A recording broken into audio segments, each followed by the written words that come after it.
10 second है। हिंदुस्तान समय की पाबंदी नहीं है।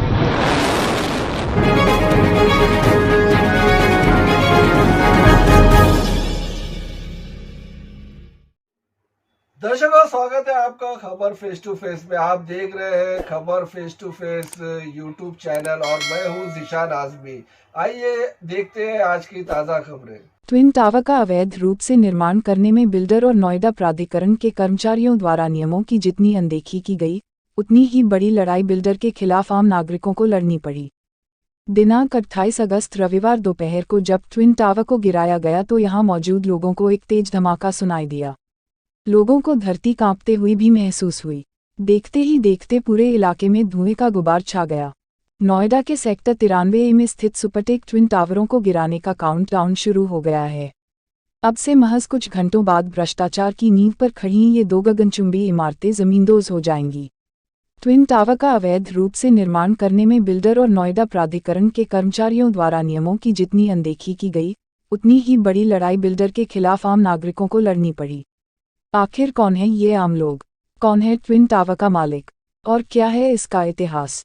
कहानी 23 नवंबर 2004 से शुरू होती है, जब नोएडा अथॉरिटी ने सेक्टर 93 स्थित प्लॉट नंबर 4 को एमरल्ड कोर्ट के लिए आवंटित किया। आवंटन के साथ ग्राउंड फ्लोर समेत 9 मंजिल के 14 टावर बनाने की अनुमति मिली। जमीन आवंटन के 2 साल बाद 29 दिसंबर 2006 को अनुमति में संशोधन कर दिया गया। नोएडा अथॉरिटी ने संशोधन करके सुपरटेक को 9 की जगह 11 मंजिल तक फ्लैट बनाने की अनुमति दे दी। इसके साथ ही टावरों की संख्या भी बढ़ाई गई। पहले 15 और फिर इनकी संख्या 16 हुई। 2009 में इसमें फिर से इजाफा किया गया। 26 नवंबर 2009 को नोएडा अथॉरिटी ने फिर से 17 टावर बनाने का नक्शा पास कर दिया। इसके बाद भी ये अनुमति लगातार बढ़ती गई। एमरल्ड कोर्ट परियोजना में बने ट्विन टावरों को बनाने वाली कंपनी सुपरटेक लिमिटेड है। यह एक गैर सरकारी कंपनी है। इस कंपनी को 7 दिसंबर 1995 में निगमित किया गया था। सुपरटेक के फाउंडर आर.के. अरोड़ा हैं। उन्होंने अपनी 34 कंपनियां खड़ी की हैं। 1999 में आर.के. अरोड़ा की पत्नी संगीता अरोड़ा ने दूसरी company Supertech builders and promoters private limited नाम से कंपनी शुरू की। सुपरटेक ने अब तक नोएडा, ग्रेटर नोएडा, मेरठ, दिल्ली एनसीआर समेत देशभर के 12 शहरों में रियल एस्टेट प्रोजेक्ट लॉन्च किए हैं। नेशनल कंपनी लॉ ट्रिब्यूनल ने इसी साल कंपनी को दिवालिया घोषित कर दिया। कंपनी पर अभी करीब 400 करोड़ का कर्ज बकाया है। 2 मार्च 2012 को टावर नंबर 16 और 17 के लिए फिर से संशोधन किया गया। इन दोनों टावरों को 40 मंजिल तक करने की अनुमति दी गई। इनकी ऊंचाई 121 मीटर तय कर दी गई। वहीं दोनों टावरों के बीच की दूरी भी 9 मीटर रखी गई, जबकि यह 16 मीटर से कम नहीं होनी चाहिए। सुपरटेक को 13.5 एकड़ जमीन आवंटित की गई थी। परियोजना का 90% यानी करीब 12 एकड़ हिस्से पर 2009 में ही निर्माण पूरा कर लिया गया था। 10% हिस्से को ग्रीन जोन दिखाया गया। 2011 आते आते 2 नए टावरों के बनने की खबरें आने लगीं।